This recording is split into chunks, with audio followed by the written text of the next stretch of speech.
everybody. Welcome, and thanks for coming out to our group author reading. This reading is brought to you by Strong Women, Strange Worlds, which is a group of authors supporting authors. Our mission is to elevate the voices of women and non-binary authors in science fiction, fantasy, and horror through events like this, our bi-monthly virtual quick read session. You can find out more about Strong Women, Strange Worlds in the handout that we've provided in the chat, and by visiting our website, strongwomenstrangeworlds.weebly.com. I'd also like to take a moment to thank everyone who has made a tip jar donation. So thank you very much. We appreciate your support.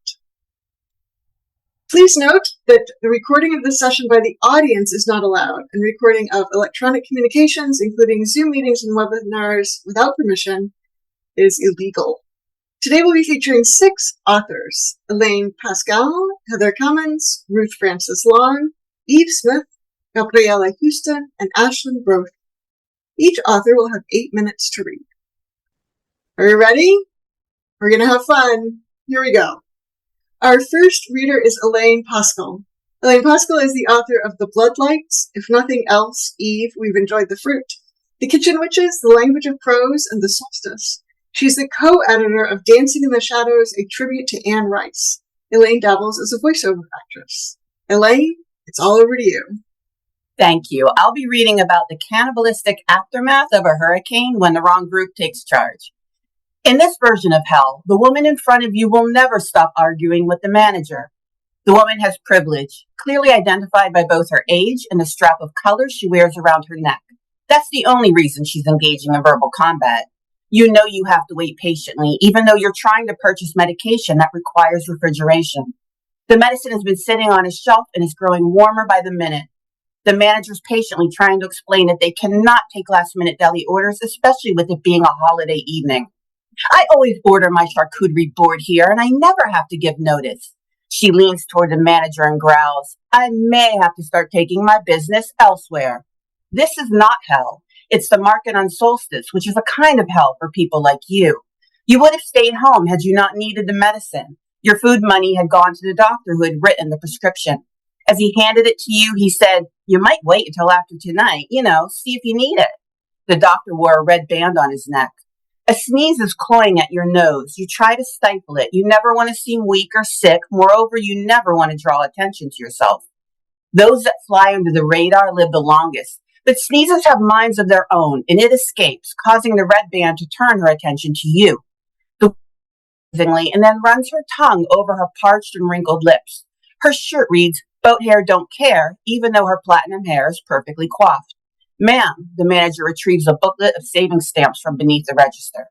The stamps could easily feed an entire family for 3 months. You look at the medicine in your hand. It's all you can afford this trip. You wish you had some stamps to buy food. The red bands have no need for the stamps, but the woman snatches them greedily. And remember, tonight, the manager winks and straightens his green band. When it's your turn, you begin counting your stamps, and the manager interrupts to ask for your ID. You motion toward your neckband. You're an adult. He responds by pointing to a sign behind his shoulder. The sign's written in cursive. In the days of the solstice, all signs are written in cursive. The sign's difficult to decipher, but it says something about requiring appropriate health insurance vouchers for medication, along with proof of proper employment. You sigh. They don't let us have proper employment. You know that. The manager raises an eyebrow. Maybe your husband? The rules had changed so rapidly that no action had been taken to stop them. The rules had also been subtly approved outside of the realm of social media. People who now wear the lavender and blue bands have been unfamiliar with the types of communication that have been used. He rolled his eyes and said, we take personal checks, The manager's being spiteful. He knows that lavender bands are not allowed bank accounts and that it will be decades until you can wear the green, let alone the red band, if you live that long. Back at your room in the lavender living quarters, you swallow the medicine to spite the doctor. You have every intention of living through the night. The medicine is bitter and leaves a bad taste in your mouth, but your entire existence is one of battling lingering acrimony. The sky's darkening quickly, which is why the winter solstice is favored. The joke is that the action taking place can coincide with the early bird specials. The joke's only funny to those wearing red bands. The announcement's made over the only television station on the island. The station airs mostly the news. Occasionally, they broadcast shows from the past in which one person sues another, and a judge makes the ultimate decision on who wins the court cases.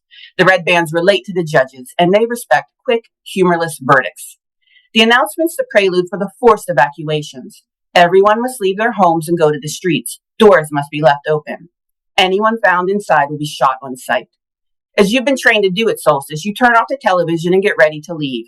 You're allowed to wear dark clothing, but your lavender neckband must be visible. The lucky will live to see morning. The unlucky will be tranquilized and then preyed upon while immobile. No one wants to witness a devouring. It's enough to simply imagine it. You pocket your keys even though the door must remain unlocked. If a search is warranted, the red bands must be able to enter freely. The keys are all you carry. The red bands hate cell phones and refuse to repair the towers that have been destroyed in the storm. Only landlines are in working order, and only certain people are allowed telephones. You feel dizzy as you pass through the open doorway. You're experiencing heart palpitations that are stronger than the fear-based ones you normally feel during this ritual. You're sweating and your throat aches with dryness. You can't afford to go back in for a drink. It would appear as if you're not obeying, and the judge-loving red bands manage the disobedient with swiftness and cruelty. You stumble down the front steps and nearly collide with the others who are making their way onto the street. No one's allowed to hide, but movement is permitted. Some red bands have poor peripheral vision, and some are lousy shots with the tranquilizer guns. Walking in a zigzag pattern has been a strategy incorporated by many. Numerous lavender bands are moving in quick, short spurts. Their rates sporadic and unpredictable. No one wants to stand too closely to anyone else. Being collateral damage is not a noble way to go. Neither is being eaten alive, but no lavender band has control over that. You lean forward, trying to propel yourself onward. You stumble, which is good as it makes you a challenging target. You amble as if drunk, your head's pounding and the thirst is intensified. You want nothing more than to go back inside and collapse on your bed. That action would be a death warrant. And for a reason you can't explain, you still desire to remain alive. Your gait slows and you clumsily bend at the knees and fall into your side. A few pairs of feet move by you. Some are zigzagging. Those feet wear sneakers and the laces are in double knots. No one can afford to trip or have to retie a shoe. Two pairs of feet in the distance are not moving quickly. One pair of feet are in boat shoes, the other in sparkly sandals. The feet are walking directly toward you. Hands are placed under your armpits, yet those hands feel like they're miles away. One set of hands has long nails that bite into your skin. The pain's not bad, but you know it'll get worse. You're dragged a short distance and then placed on the back bench of a golf cart. You timed that perfectly, a woman says, sliding into the passenger seat in front of you. She turns to look at you, smacking her lips. It's the woman from the market. She's no longer wearing her boat hair shirt. She has on a sparkly sequin blouse that catches the streetlights and makes your eyes hurt to look at it. To be fair, I warned her to wait and take it tomorrow, but you know how they are. The man behind the steering wheel laughs. It's your doctor, the one who gave you the medicine. You curse yourself for trusting a red band, especially on the day of the solstice. Let's go to the pond, she suggests. It's so romantic. He shrugs and turns the wheel sharply, almost causing you to fly out of the vehicle. You wish you were able to fly out of the vehicle. We got any appetizers? She grunts. That stupid manager would not allow me to place the order for the charcuterie board. Bastard. He turns the wheel again and then slows to a stop. He knows we always have a charcuterie board. He was being obstinate. I can't believe the audacity. We can swing by the green band quarters and take care of him later. He's too fluffy to wander too far in the night. Either way, tonight we feast. Don't we always? She pulls open her oversized purse, which rivals her blouse in sheer shininess. She has a metal container from which she removes a pill. She puts the pill on her tongue and grimaces. You shudder, knowing she's taking her Solodox. Down the hatch. The doctor digs in his shirt pocket, removes a pill, and takes a large swig of champagne. He grimaces and grasps at his abdomen. Then he leans back and looks up at the sky. A beautiful night. Isn't it always? She sighs. Solstice is the most glorious time, the grandest time. She digs in her purse again and pulls out a steak knife, tongs, and a melon baller. She examines each before laying them on her lap. How do you want to start? He glances at the tools. Melon baller. You know I'm a sucker for eyes. And I'm going to stop there. And thank you so much. That is just fantastic. Our second reader today is Heather Kamins. Heather Kamins is the author of the YA novel The Moth Girl, which was selected for Locus Magazine's 2022 recommended reading list and named a must-read by the Massachusetts Center for the Book. Her short fiction has appeared in Guernica, Uncharted, Escape Pod, and elsewhere. She lives in Western Massachusetts. Heather, over to you. Thank you. So I'm going to read about the first half of this story. Ava is born at 12 a.m. sharp on the first day of spring, with purple crocus buds pushing through the patchy snow outside. It is a home birth, and she spends her first day on Earth squalling and sleeping, nursing and acclimating to her new existence. She has a mother and a father who gaze at her with deep love, a 5-year-old brother who is at first fascinated by her but quickly grows bored, and a 9-year-old sister who watches her intently from a slight distance, as though she suspects this baby might be up to something unsavory. At 12 a.m. sharp on the first day of spring, Ava is 1 day old. Her mother wakes to nurse her and easily falls back to sleep afterward, tired as she is from childbirth. Her father rocks her gently. Her brother holds a small toy truck up to her face for her to see before their father says, "Gentle, gentle." Her sister peers from the doorway, suspicious. On the first day of spring, Ava is 2 days old, then 3, then 4. Each day the same. Her family their same ages, the crocuses, the snow, and Ava aging at the regular rate of 1 day per day. Only all these days take place on the same repeating day. This day is the only home she has ever known, the only home she will ever know. Ava turns 1 year old at 12 a.m. on the first day of spring. Aunts and uncles and grandparents come to celebrate her, and she is posed for countless photos with them, with her parents, with her 5-year-old brother and her 9-year-old sister. Her sister quickly retreats from the frame and watches the proceedings, concerned, from behind a slice of birthday cake, the sharp sweetness of buttercream roses lingering in her mouth. By the time Ava is 2.5, she wants to do what her 5-year-old brother is doing. She toddles after him in the yard, where he crouches, digging trenches in the patchy snow for his plastic army men, posing them beside the emerging purple tips of the crocus buds. Her sister reads a book in the cozy warmth of the living room, discomforted as she looks out the window at her 2 siblings. What is Ava doing here? What is she doing? Ava is 5, the same age as her brother. She goes to kindergarten with him. At first she likes it, but she quickly grows bored. The teacher says the same things every day, she complains to her parents. Eventually they decide to homeschool her for more personal attention. How come she doesn't have to go to school? Ava's sister asks their parents. Do you want to be homeschooled too? Asks their father. But Ava's sister admits that no, she doesn't.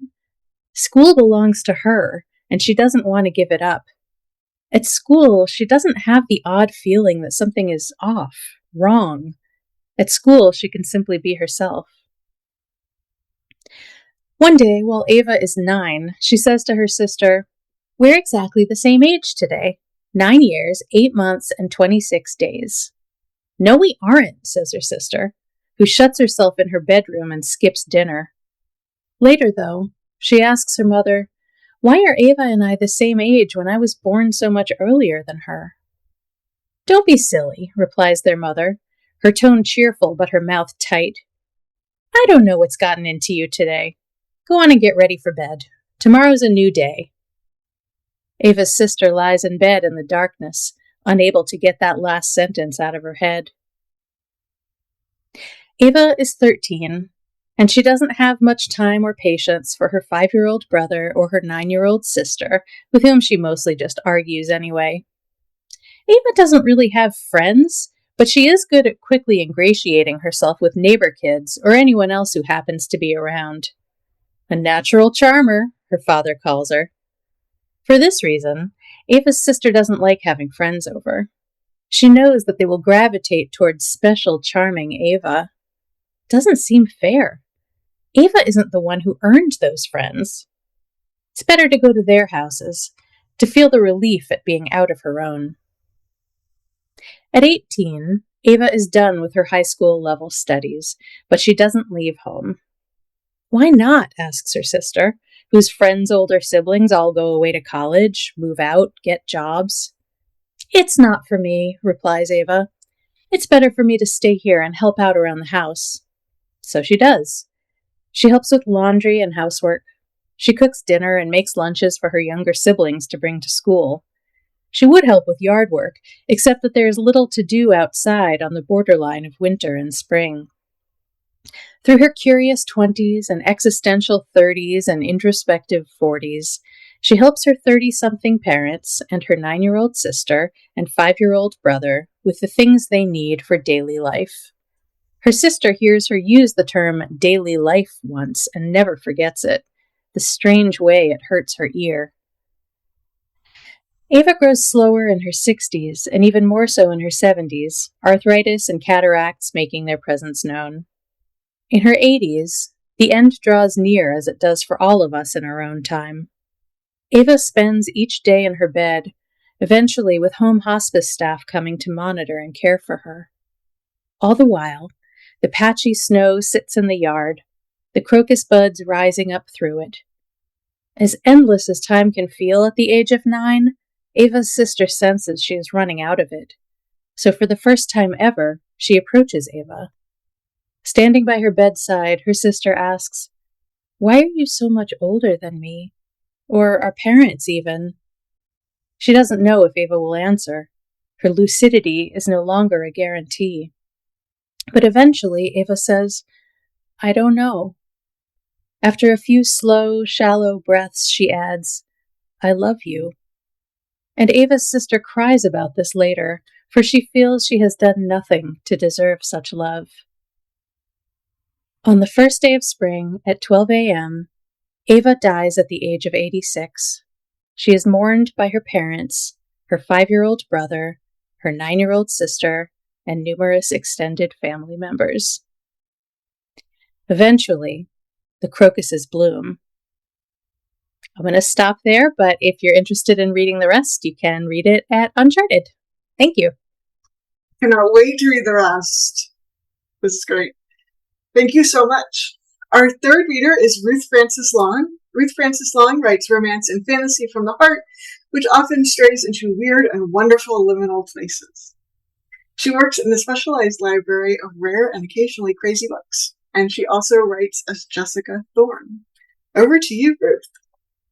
Hi, hello everyone. I'm reading from the Book of Gold today, which I have here, and I'm also giving away some of the art cards I did for character art cards for the book. So I'm going to dive straight in. The book is fantasy. It's an old history set in the Renaissance in Belgium, and it's all around the bookbinding and early printing industry, and it involves a heist. So Lord Alderton's masked ball was practically an invitation to be robbed as far as Lita was concerned, an open challenge to infiltrate his hallowed halls and make off with whatever shiny treasure just happened to find its way into her hands. The sweet music of a string quartet rippled through the formal gardens, swirled around the ballroom, among the dancers, and drifted up curved stairways, while the scented air carried rumours of secret liaisons and bitter rivalries. Falconbrook styled itself as the best address within the city walls. Buildings were ornate and beautiful, with gardens sweeping down to the edge of the canal, which wound a circuitous route until it reached the water gates of the Scaldus. The mansion glowed with the light of 1,000 candles, and Lita moved effortlessly through the ranks of the great and the, well, she couldn't say good. There was precious little good about any of them. She knew that better than anyone. It wasn't like Alderton and his ilk didn't owe something back to the city, all of them. Ambrose was the richest trade port of the Western world, the financial centre, the crossroads of civilization. The great river Scaldus carried galleys, carracks, and caravels up and downstream, bringing treasures and wonders from the far corners of the world. Riches circulated through its canals, on punts and barges, and set off on carts and wagons through its gates across the continent. And eventually, in turn, it all came back to Ambrose again. There might be cities with more prestige and honour, royal capitals, holy citadels, ancient foundations, but there was nowhere else like Lita Cornelis's home. It made the others look like sleepy country villages. So long as it didn't harm trade, you could do whatever you wanted in Ambrose, if you were rich enough or clever enough. Except for theft. That was frowned upon wherever people had riches, or at least the kind of theft that stole from them. Their particular brand of theft, the one with the paperwork and the lawyers, that was fine. Her kind, on the other hand. The gown was beautiful. She had to give that to Frida. It hugged her in all the right places, and from the lingering gazes of more than a few guests, Lita had a pretty good idea that the distraction was top-notch. No commoner could look like this. At least that was what they all thought. They'd never recognize her afterwards. The delicate mask which covered the top half of her face was like filigree, disguising far more than it revealed. There was just one more thing to do. Frida wore even more finery, but where Lita's outfit was elegant and subdued, Frida screamed Welsh like a fishwife broadcasting the daily catch. Her partner had been swanning around as loudly and as ostentatiously as she could all evening, swilling champagne and laughing with all the right people far too polite and far too grasping not to pretend they knew her when she was clearly convinced they should. Her luscious black hair was piled up on top of her head around a tiara. She glittered as she walked, an image of a society matron who had risen by wealth alone. New money, they called it, and sneered. As far as Lita was concerned, there was nothing whatsoever wrong with new money. It spent the same way. As Frida walked by the guard, she reached to the back of her neck as if to adjust the catch of the necklace, released the pin, and sent silvery grey pearls spilling everywhere. The screaming became real. "My necklace! It's priceless!" People scattered after the pearls with shouts of alarm and amazement. Servants, guards, not a few of the guests. Frida stood in the middle of the chaos, pressed her hand to her chest, heaving in breath after breath. And just like that, the door was unguarded. All Lita had to do was put her back against it, shift her weight to lean on it, and slide inside, closing it behind her. The arrogant idiot hadn't even locked it. He never did. Bribes to underpaid servants always paid off. Alderton's study was empty. The only light she had to go by came from the windows, illuminated by the glow of the braziers in the garden. Paintings lined the walls, only the best. He'd been busy at the art market. DeVos, Key, and Purvis, as well as countless others she didn't recognise. Another show of wealth. The sounds from outside were muffled, but she could still hear Frida as clear as day. Lita could always count on her to be the perfect distraction. She excelled at it, always had. "My husband will hear of this. Oh, thank you so much. Such a terrible shock. Yes. Oh, look, there. Another one went that way. Yes, you. Yes, my good man." The desk was neat and orderly, the papers in piles and filed in drawers. It only took a moment to pick the locks, not even a challenge. If that was all he relied on, he was worse than she thought. She flicked through the folders. Nothing there. Damn, she knew it was too easy. Turning around, Lita surveyed the room with a practised eye. Behind the desk hung a portrait of a slender, handsome man with cold eyes, by Franz Flores himself. Alderton made sure to have his portrait painted by the best name in the business, all the better to look down on those who had the misfortune to sit before him here. Lord Alderton liked to drag people through his home before removing everything of value from their lives, just so they could see what they were lacking. Rumours flew around him like wasps. He was a spy for the Queen of Albion, or had been sent into exile having displeased her. He was hand in hand with the Hansa traders, the secretive seagoing networks scattered around the shores of the North Sea, who worshipped money and brought kingdoms to their knees. He was richer than the Imperator. He was borrowing hand over fist to maintain his lifestyle. You could take your pick. The frame was slightly askew, and Lita tilted her head to one side to examine it more closely. Everything was perfectly aligned, but that frame. The one thing every terrified debtor would be looking at in order to avoid the merciless gaze of the real thing. A safe was set back into the wall, hidden. From the sobbing shouts and exclamations outside, she was running out of time. She hadn't reckoned on a safe. They were expensive to install, and once a locksmith knew you had one, generally there was hush money involved, especially in Amberers. This one looked Latinate, metal-bound, with 12 bolts, but only one keyhole. Not so different from a strongbox, really, just more modern than she'd expected. When he was little, Kit would have been fascinated with it. He would have taken it apart and put it back together until he'd had it all figured out. Her brother was good with mechanisms. Now he was a law-abiding and upright citizen, a guild member, and a pillar of the community. Her little brother, too good for his own sister these days. Luckily, Lita had always had a talent when it came to locks, in particular.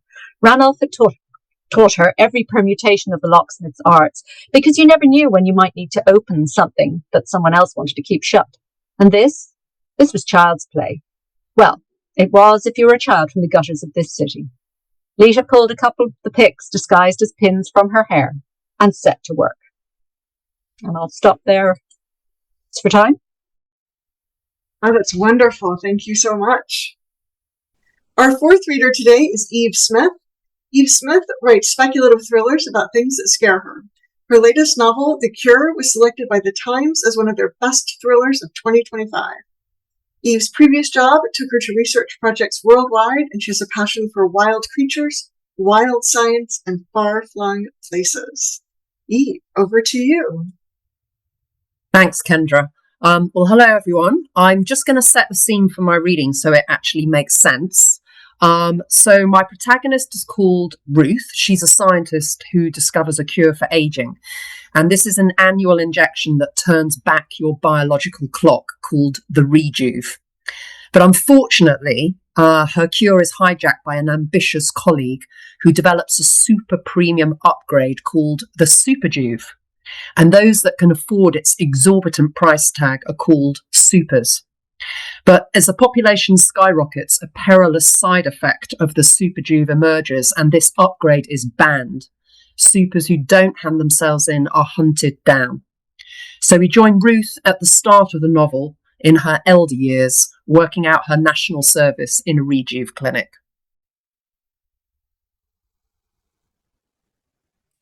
I grab my bag and sway to the front as the train approaches a high turret that looks like an old watchtower.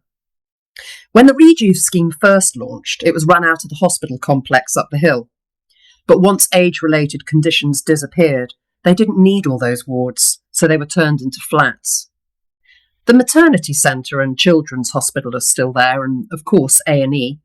Some rare cancers persist, but with the rise in depression and other psychological disorders, the largest division by far is mental health. I face the scanner. Clinician Ruth Sharp reporting for duty. I head down a corridor coated with posters, part-time study courses, fitness studios and yoga groups. One is a plug for national service, photos of grinning centenarians looking active and fulfilled. Make the last 2 decades of your life really count. I unlock the treatment room and start the system. My appointments are back to back. The screen tells me my first client has arrived. He has a chronological age of 90.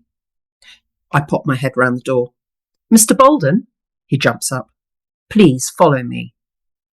I discreetly scan him as he walks in. Broad-chested, with a mane of thick blonde hair. The skin has not lost its elasticity, nor the muscles their definition. There's the odd wrinkle, but no age spots or sags. I remember when the passing of years was etched on our bodies, the clues to a lifespan worn for all to see. Now we are as avatars, unchanging.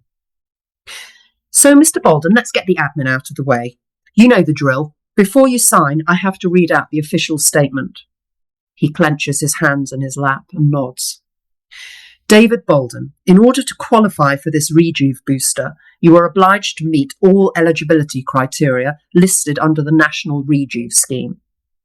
This includes paying into an accredited pension scheme for a minimum of 60 years, adhering to the dietary, drug and exercise stipulations, and fulfilling your national service obligations, after which your life term will be complete. Do you understand and consent to these terms? I do. I activate the wall screen as he scrawls his name. His health vitals flicker into view. Your scan was normal. DNA methylation rates indicate some aging, but I see you missed your last appointment, which probably explains it. He doesn't volunteer any explanation. Normally, they're busting down the door for their next fix. I run my tongue over my lip. Did you have any side effects after your last Rejuve? Or was there anything about the procedure that troubled you? His eyes drop to the floor. Nothing medical, no. Ah, so that's it. Were you targeted? Bolden scrapes his thumb over his knuckles and nods. A man followed me after my last Rejuve. I didn't realise at the time. They waited until I'd gone to work and then came to the house. I got a call from my wife. She was terrified. His lips tremble. They sprayed stuff over the walls. Disgusting things. I mean, why wouldn't you have the rejuve? My dad died of heart failure in his early 50s. It was devastating. I didn't want the same for my family. I'm sorry, but just to reassure you, I can't remember there ever being trouble here, and I've worked in this clinic for 15 years. I crouch down, open the fridge, and select a rejuve vial. Haven't you heard about the protests? He says. They found another one yesterday. It's not official yet, but it was leaked. Another what? Super. They busted one of those illegal labs that do knock-off rejuves. Dead body outside, the works. So now the campaigners have got all fired up again. He brandishes his screen for me to see. A reporter is standing in front of a cordon. Police are everywhere. A man's mugshot flashes up. That's him, says Bolden. The super who was shot. I stare at the hollow chin, the piercing grey eyes. I blink. My eyes must be playing tricks, surely. I tear the needle out of the wrapper and fumble it onto the syringe. Please don't worry yourself, Mr. Bolden. The security here is very good. I muster a smile. Left arm or right? Right, please. He rolls up his sleeve. I focus on the scatter of moles above his elbow, the deltoid muscle tensing for the jab. Ready to be 35 again? Hell yes. The needle slides in without protest. I thumb the plunger down. I was against all that super nonsense from the start. I knew it wouldn't end well, says Bolden. Not that I could ever have afforded it, but even so, going on and on forever. He sighs. Frankly, I don't know why anyone would. He carries on talking, but I'm not listening. The buzzing in my ears intensifies. It cannot be the same person. It's not possible. The man whose image I just saw has already been murdered 13 years ago. So I hope you enjoyed my reading. Thank you very much for listening. And The Cure is available in all formats in the US and the UK and Canada and possibly Poland. You can find out more about my other books on my website. Thank you. Wow, that's fantastic. Thank you. Our fifth reader is Gabriela Houston. Gabriela Houston is a Polish artist and writer. She's the author of Slavic folklore-inspired novels for adults, including The Second Bell and The Bone Roots, both out from Angry Robot Books, and Children, the Wind Child duology from Euclid Publishing. Most recently, she ran a successful Kickstarter campaign for a world folklore-inspired anthology, Whispers in the Earth. Gabriela, over to you. Thank you for that introduction. Hello, everyone. So this is the part in the book where Vedma Kada is killing two birds with one stone, essentially. She's being asked to perform a task on behalf of a poor family who's just had a baby and secure them protection from the spirit world, which in Slavic folklore is usually less than benevolent. But Kada, like all good mothers, multitasks, and she also makes sure to build up her own reserves for when she needs them to protect her own child. The marshlands were indeed close to the young parents' hut, closer than most people chose to settle. Most folk never ventured there, considering the unrooted land cursed. But Kada loved it, for the presence of goddess Zemia, which felt like a constant buzzing under her skull wherever she stepped over the bone roots of a great tree, stilled here. Kada walked by the bank where the lichen-covered willows dipped their rods in the water. The ground was still muddy there, but less likely to sink under her entirely.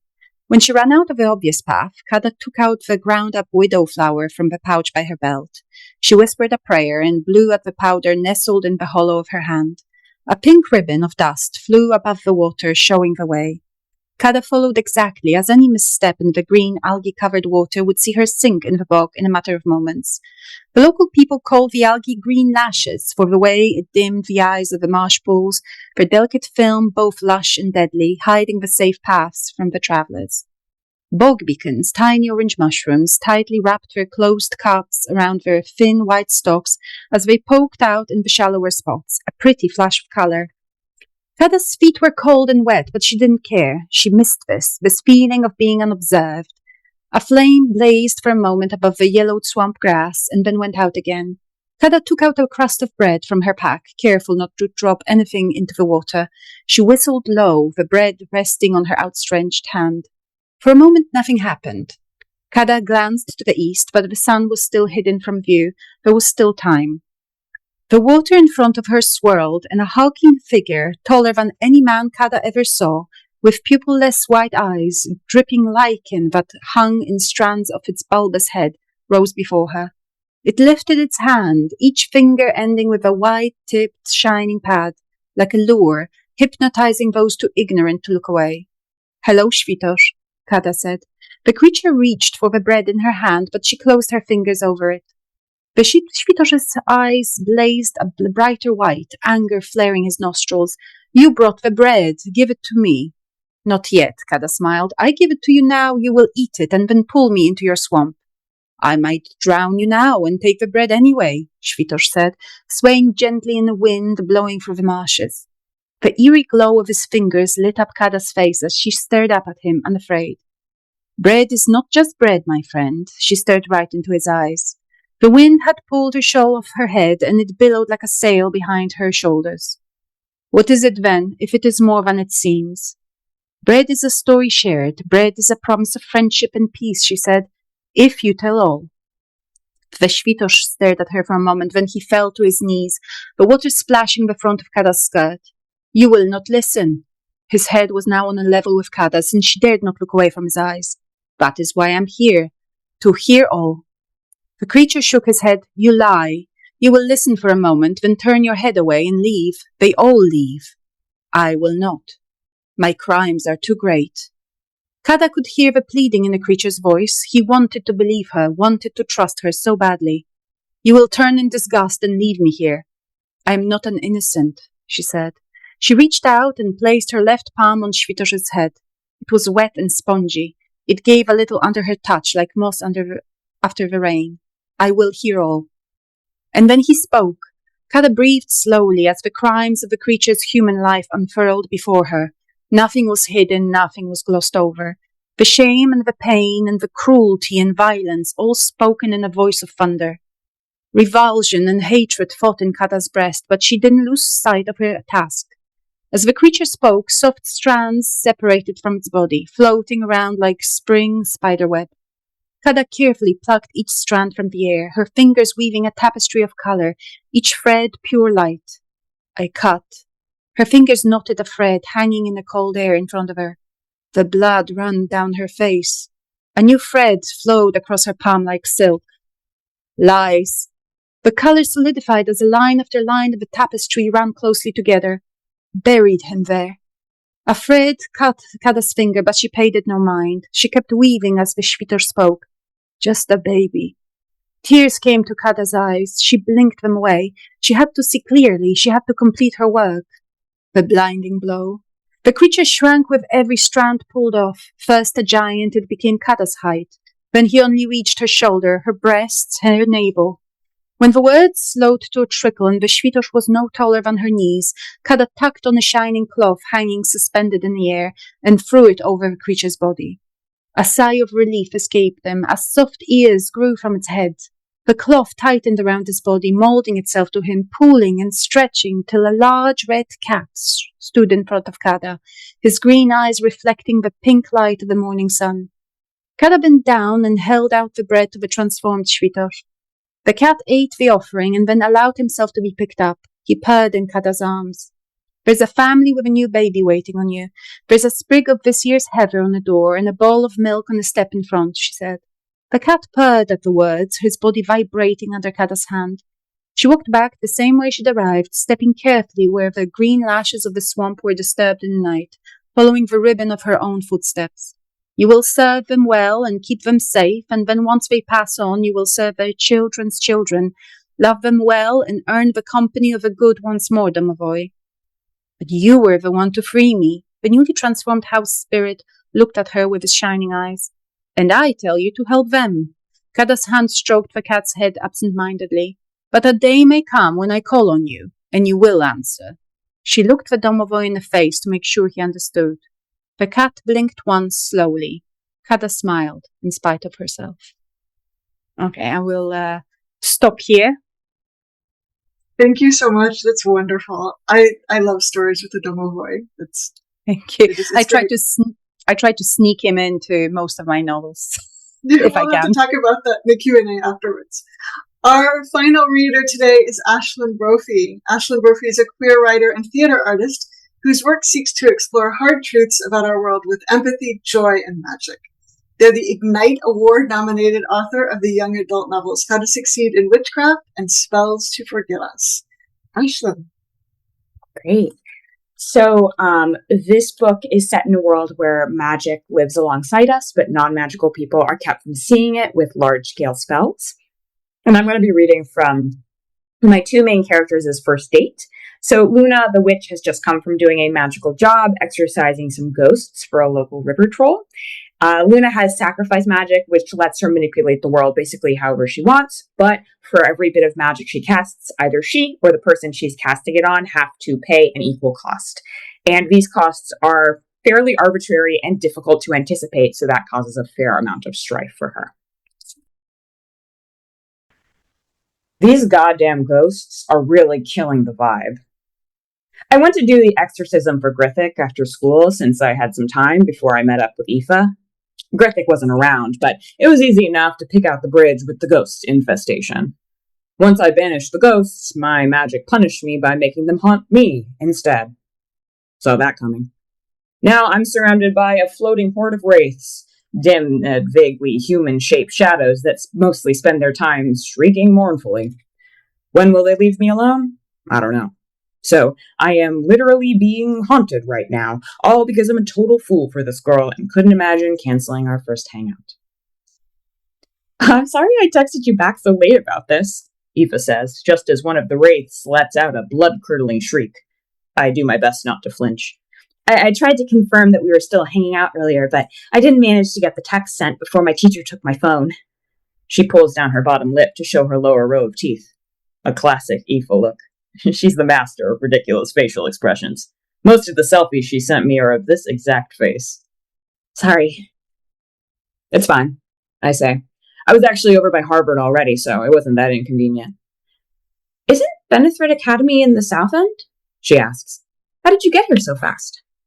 Whoops. I forgot that since she's mundane, she expects traveling around the city will take me a lot of time. Teleporting, obviously, is way faster than taking the train. There's a convenient portal in the Harvard T stop, which is close to her school. Except I made the mistake of telling her where my school's campus was, and there's no way I would be able to travel that distance on Boston's public transportation so quickly. Maybe I should take the train to meet up with her. Mundane people do that. I could do it too. The tea was running really fast today, I say. She snickers. That's literally never happened. I'm just lucky, I guess, I say lightly, watching her expression to assess how strange she thinks this is. The veil might keep her from noticing anything explicitly supernatural happening around her, but it doesn't stop her from thinking I'm a lying weirdo. Seriously, she says. She doesn't seem too hung up on this. Good.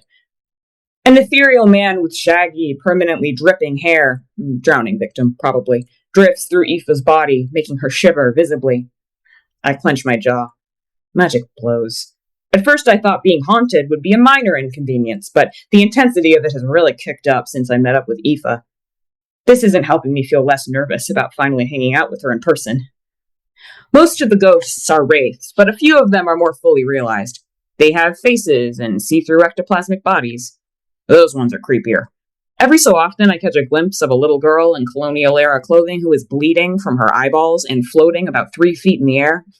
It's so melodramatically frightening that I nearly laugh every time I see her. How was your day? I ask, studiously ignoring the tiny colonial ghost as she drifts into the road next to us. Pretty good, Aoife says. Her face brightens with sudden excitement. Oh my god, I have to tell you about this. We started playing a new band and song today. Wait, band and song today? Song and band today? I prompt off her perplexed expression. Yes, that. She laughs, and the sound is bright and sparkling in the air around us. A burst of heady delight spreads through my body. She seems so upbeat, like being with me makes her happy. Me, the girl who scared an actual troll earlier today. Even the moaning wraith that picks this moment to come swooping over my right shoulder can't ruin my high. So my section isn't that good at sight reading, and wow, we sounded bad, she continues. Like collectively so bad, like a flock of seagulls all dying at the same time. She launches into a retelling of this musical tragedy, complete with a beat-by-beat listing of all the ways things went wrong and impressions of her band teacher's responses. Her ability to walk in a straight line seems to be inversely related to her excitement level, so as she gets into her story, she starts slowly zigzagging across the sidewalk. I adjust my path to match wherever she wanders and let her lead our conversation. When the band class story finishes, she bumps into me lightly, pokes fun at herself for her tendency to drift. It's an affliction, I know, we can't all be champion walkers like you. And then moves on to tell me about her friend Micah's birthday party plans. Okay, I'm talking too much, Aoife declares once she's exhausted that latest topic. I know you've got your whole strong and silent thing going on, but I don't want to scare you away by never letting you get a word in edgewise. She grins at me mischievously, and I'm once again rocked by the realization that I've somehow conned this perfect girl into thinking I'm a little bit cool. Why don't we play a game? While we're walking? I say, arching an eyebrow.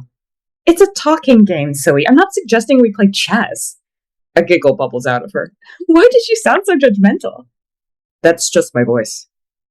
Stop it. I know you're not actually grumpy all the time, she says, poking me in the soft flesh of my upper arm. That's just a front you put up to keep away people who don't deserve you. I chuckle softly. The version of me that she seems to see is better than I actually am. I love hearing about myself filtered through her eyes. It makes me feel like I'm someone good. Someone who never sealed another kid into an alternate dimension or accidentally set a pack of hellhounds loose in Dorchester. So, it's called the question game, she says.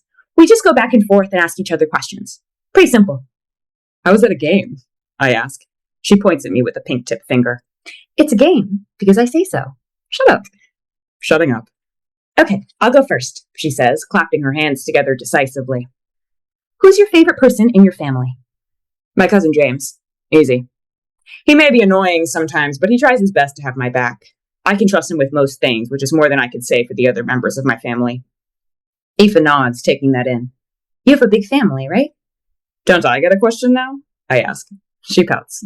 Okay, fine. Same question for you, then. I guess.